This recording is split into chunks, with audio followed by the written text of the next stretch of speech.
Bonjour mes amis célibataires. Allez, partie 11. Hier, on a vu qu'on avait touché nos zones d'ombre. Pour moi, l'énergie est meilleure ce matin. Comme quoi, d'un jour sur l'autre, on est tous différents. La nuit, notre sommeil, on se parle, on vit tellement de choses que on n'a pas conscience totalement, mais il se passe toujours des choses extraordinaires. Allez, partie 11, mes amis célibataires. Quel message on doit entendre dans cette partie 11 pour continuer en tout cas à cheminer pour rencontrer la bonne personne pour nous, notre compagne, notre compagnon de vie, en tout cas la personne qui va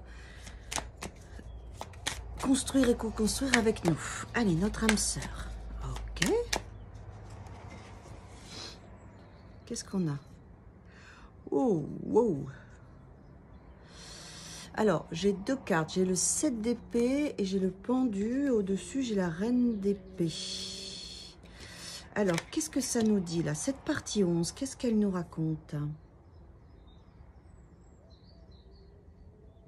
Oui, on nous demande aujourd'hui dans cette partie 11 de nous ouvrir en fait. Là, ces cartes-là ensemble, c'est pour moi, c'est on a une tendance à être un petit peu dans une forme de rigidité, dans une forme d'ornière qui nous bloque avec le pendu et la reine d'épée par rapport à nos croyances au niveau du mental, de ce qu'on attend de l'autre.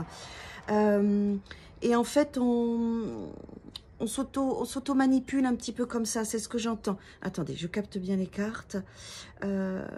Oui, en fait, ce qu'on nous demande, c'est vraiment de nous ouvrir à une autre forme pensée, à assouplir nos croyances par rapport à la nouvelle personne. Elle va peut-être sortir des sentiers battus, elle va peut-être pas forcément être dans les stéréotypes qu'on a pu vivre jusqu'à présent. Et il ne faudra pas fuir ça, en fait. D'accord? Il ne faudra pas se mettre dans cette énergie de reine d'épée assez froide, assez tranchante. Avec le pendu, on nous demande de voir les choses différemment, de s'ouvrir à quelque chose de différent, de changer de point de vue, de voir la situation sur plusieurs angles. Et le 7 d'épée, il nous dit bien sûr, ne te fuis pas, ne te mens pas, ne joue pas un rôle, sois honnête, sincère, donne tout.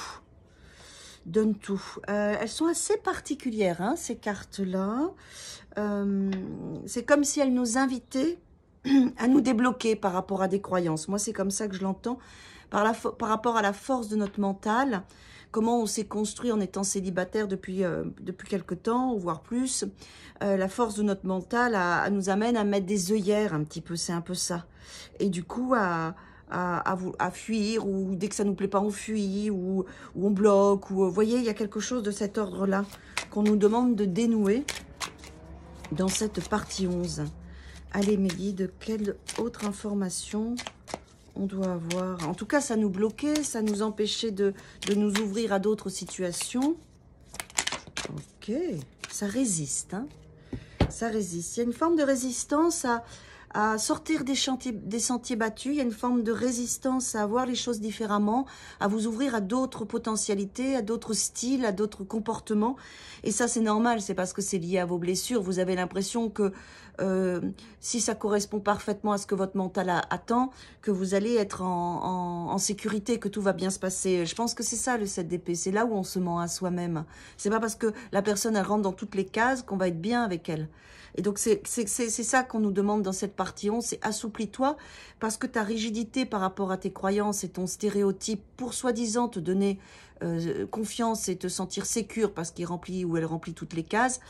Attention, parce que ça, c'est une forme de manipulation qu'on se fait avec soi-même. Et il faut sortir de ça, il faut vraiment voir les choses différemment, oui. Très bien.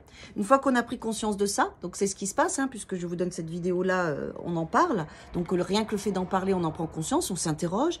Il y a des personnes qui vont se sentir plus concernées, d'autres un petit peu moins, mais accueillir quand même en disant, ok, je suis dans quel espace dans mes croyances? Est-ce que je m'ouvre à de nouvelles personnes ou est-ce que je reste vraiment focus sur mes règles strictes?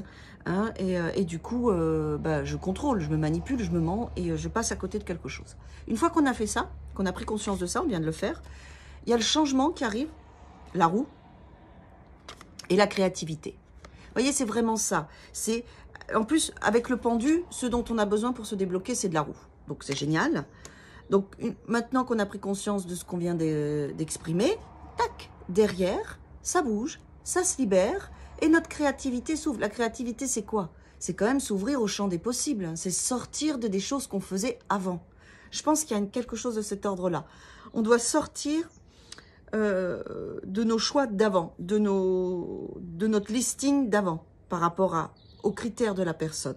Voilà, c'est vraiment ça. Une fois qu'on est décidé à s'ouvrir, à dire ok, pourquoi pas, même si c'est pas du tout ce que je choisis d'habitude, il est plus grand, il est plus petit, voilà, bon, peu importe.